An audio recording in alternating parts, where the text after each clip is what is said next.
Good evening, this is Flat Louie, and today we are disproving the globe Earth with the spectrum. Now, the spectrum is something that we have been taught since we were young children. What a prism does, what light is, how a rainbow works. I remember asking as a child myself what exactly a rainbow was. Well, let's see what that is and how it proves a flat Earth. If you're the type of person who pays attention to detail, perhaps you've sat down a pair of glasses and noticed that the sunlight shining through it had cast the spectrum on the table that you laid the glasses down upon. If you had ever played with a magnifying glass when you were a child, you most likely saw it there as well. And I think we would all be hard-pressed to find anybody who hasn't seen an example of a prism on the internet or in everyday life. And of course, the most important prism that we're going to talk about today is water.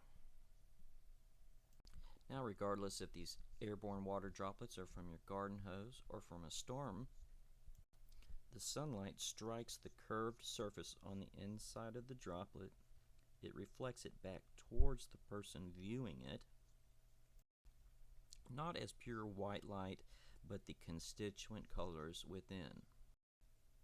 The one thing that all these have in common, no matter if it were lenses, glasses, prisms of any type, or water droplets, they were all reflecting light from a curved surface. I imagine all of you can see where I'm going with this now, as what does this look like to you? And this is our smoking gun. If light passing through a curved lens casts a rainbow, if light passing through a curved prism gives us a rainbow, if light passing through a curved droplet of water gives us a rainbow, then certainly light passing through a curved atmosphere full of water should give us a rainbow.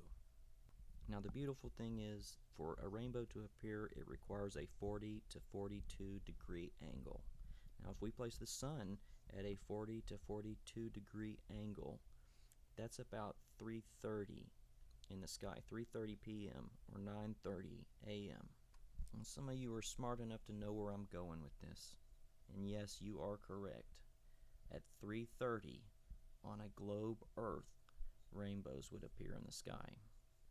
Not only would they appear in the afternoon, but they would be constant, there always, until the sun went down, and there when the sun had come up, all the way to 10 o'clock in the morning, gone, and then reappear at 3 on to sunset again.